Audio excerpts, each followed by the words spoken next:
ఇప్పుడు ఛాలెంజ్ ఒకటే, అసలు దేవుళ్ళు అనబడిన వారు కోట్లాది ఉన్నారని అంటున్నారు. అన్న వాళ్ళకే తెలియదు, కానీ మొత్తానికి ఓ 10-20 పేర్లు చెప్తారేమో ఒకవేళ ఏ పండితుడైనా, అంతకు ఎక్కువేం చెప్తాడు.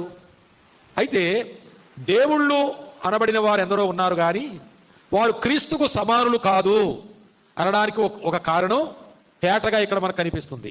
దేవత్వం యొక్క సర్వ పరిపూర్ణత.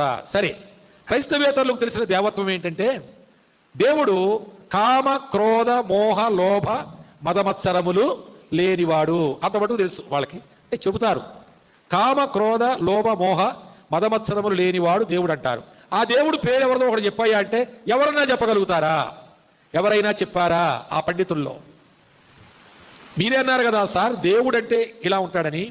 మరి అలాంటోడు ఎవరో పేరు చెప్పండి అంటే ఒక్కరి పేరైనా ఒక్కడైనా చెప్పగలుగుతారా?